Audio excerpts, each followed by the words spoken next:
In this episode, the crew wakes up on the Durack River, we knock together a brilliant little damper for lunch, and we start our run up the Gibb towards Mount Elizabeth Station. We got a few stops along the way, plenty of rough country, and the BYD keeps holding its own at this end of the Gibb. We're hoping we can make it there before dark. Let's see how we go. All right, good morning everyone and welcome to day 3 of our Gibb River Road adventure. We're on the beautiful Durack River here. You can hear the cockies going off in the background. But before we hit the road today, we decided that we're gonna put together a bit of a lunch / afternoon tea in the form of a savoury damper. Now, Karen, you are the resident expert when it comes to getting damper together in the group. So tell us, what have we got here today and how are we gonna put it together? Well, today we've got 3 cups of unbleached flour, some cheese, onion and ham, and then we've got our mixed herbs and salt, and we also have some beer that brings it all together. Now, before we actually use the camp oven, have you got any tips in regards to getting that ready and everything like that? Yes, make sure you got some coals. Put a handful of flour into your camp oven that's been preheated, and you want to see what colour the flour turns because that's going to be your damper. All right, what's first? All right, we mix all the dry ingredients first. So we have the flour. I'm just going to leave just a little bit just in case I need it. Cheese. We have the onion and the ham going in. We have some mixed herbs and some salt. About that much. Fantastic. And then we have some salt. Now I'm just going to give it a quick stir with the knife. And you said that the trick here is not to over mix and not to knead the dough once it's actually starting to form. Why is that?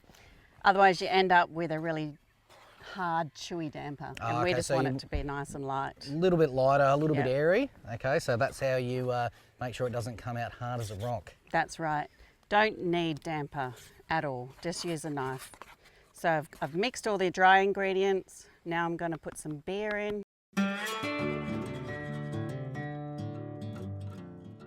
Okay, Karen, the camp oven looks like it is perfectly preheated. So I'm just going to lift the lid on that one. Look at that, nice and brown. Now the trick with your coals for your camp oven is you want 1/3 of your coals on the bottom of the camp oven, and then you want 2/3 on top. This means that you're going to get some really nice heat through the top of your damper, and it's not going to burn on the bottom. All right, well, we've got about 20 minutes before this one's going to be ready, so I reckon we sit down and enjoy the view. Yeah. Sounds good to me.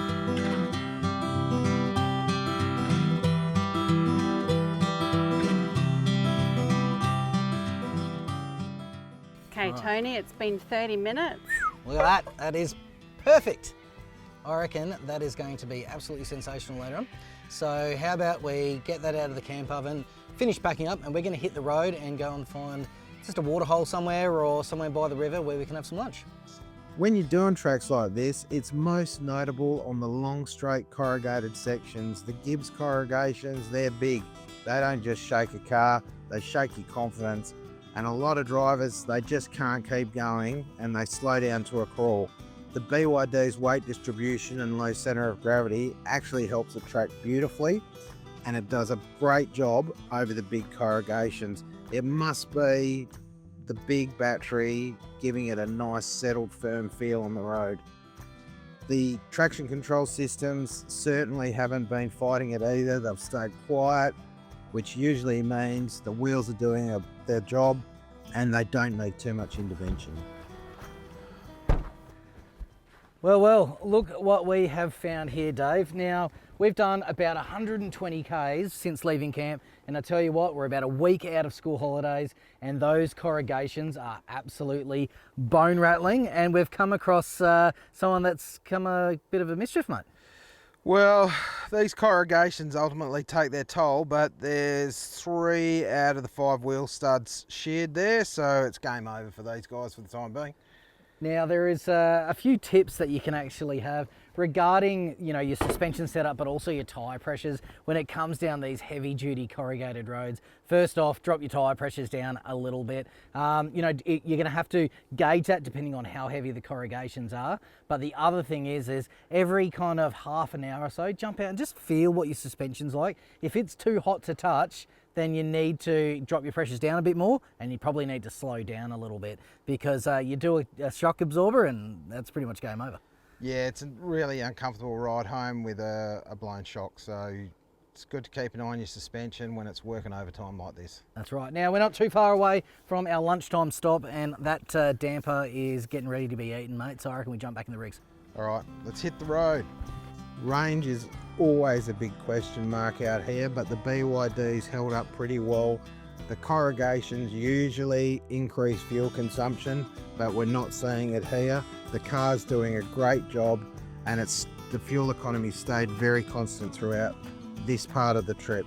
So as long as you drive steadily and sensibly and keep that throttle smooth, no unnecessary braking, it'll handle the Gibbs rough patches without throwing out the range estimates too much. Okay, Karen, so here we are at the Hahn River crossing, and it is obviously a really popular spot. That water looks absolutely amazing, but we are pretty hungry, so it's time to tuck into that damper. There we go, Tony. Oh, piece for me already, there you go. Fantastic. So this is our savoury damper with onion, ham, and a little bit of cheese in there as well. That's fantastic. Let's crack in.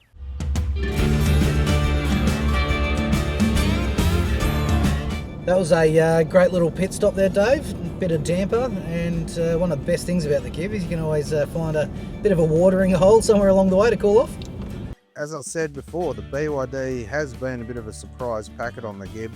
This part of the trip is normally where you start to get the rattles, the heat, the dash vibrations, anything loose starts to let go, blown tyres, everything starts to happen around here, but so far the BYD has held together better than expected.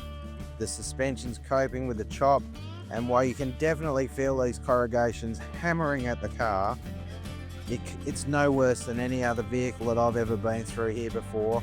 And the track, it's pretty normal for it to be like this time of the year. Rolling into Mount Elizabeth, it's pretty special. Big open woodlands, beautiful sky, and that warm afternoon light. You only get it one place, it's called the Kimberley.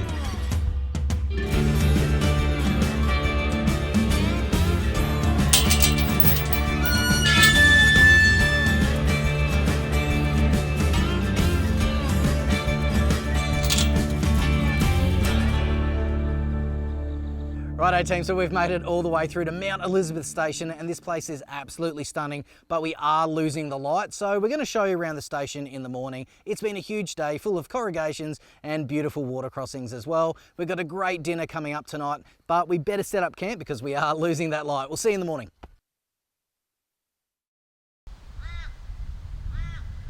Tell you what, it's amazing who you run into. Ken from Superfit Seat Covers, how you going, mate? Yeah, great to see you, Tony. Imagine who you see out here. It's amazing, mate. And Superfit have organised the seat covers for both the Ranger and the BYD Shark, and it makes a world of difference inside the car, mate. But how's your Gibb River trip going? Look, our trip has gone amazingly. We've started at Kununurra, come all the way down here to Mount Elizabeth.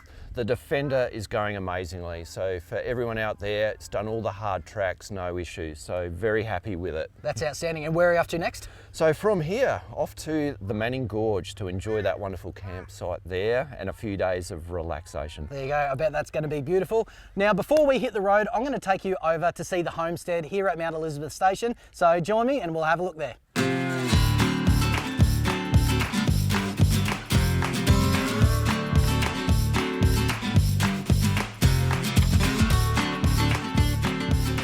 Right, AT, so we've popped up here to the homestead at Mount Elizabeth Station, and we're catching up with George, one of the station managers. G'day, mate, how are you? Not too bad, mate. Yourself? Absolutely fantastic. That's good, that's good. Especially here, mate. This place is absolutely stunning. Tell us a little bit about the station, what kind of facilities you've got here, and how many head of cattle? Yeah, so look, mate, we're a little hidden oasis in the middle of nowhere, as you've probably figured out. And predominantly, we are actually a cattle station. Right. So that's the Burton family's primary business is cattle. Oh, fantastic. So what they want to do on this 500,000 acre station is just open it up, because there is so much natural beauty and so much to offer, and they just want to open it up to people to come and enjoy, explore, and but most of all actually see what like real station life's all about. Right. So yeah, we do station tours when the mustering's on and everything like that, and it's just a really good place to be. We've got 2 main gorges that are open most of the season. And that's Wunamurra Gorge, which is quite an extreme 4-wheel drive track to get to. Yep. But that's part of the appeal of getting there. Yeah, definitely. Yeah. How many head of cattle you got on the station? So we've got about 6,000 to 8,000 head of cattle. Oh, all right. Yeah. That's a fair bit. So a few head of cattle, absolutely, and it's a mixture between Brahmins and shorthorn cattle. Oh, fantastic. Yeah. And what kind of facilities here at the station? Yeah, so mate, we're predominantly a camping station. So we cater for caravans, your camper trailers, all that sort of stuff. But we do have rooms available. We got 2 different styles of rooms. If you wanted a little bit of luxury in your life, if, after the millions of corrugations, you get here and you're like, you know what, stuff this. I need a bit of luxury. We've got you sorted there. Fantastic. Other than that, we got a fully stocked bar, absolutely awesome ablution blocks. And we also offer food. So one thing that we're really famous for at Mount Elizabeth is our station dinners. So it showcases some of our beef that comes straight off the property. You got to get in quick because it does book out pretty quickly. Yeah, we tried to get in last night and it booked out, so that was unlucky. Absolutely, yeah. Usually 2 or 3 days in advance we'll do it, but sometimes it books out even earlier than that. All right, George, thanks very much, mate. Absolutely fantastic. Thanks very much for your hospitality. We're off to Govern's Gorge, so it's time to hit the road for us. Yeah, cheers for coming, mate. Enjoy. See ya.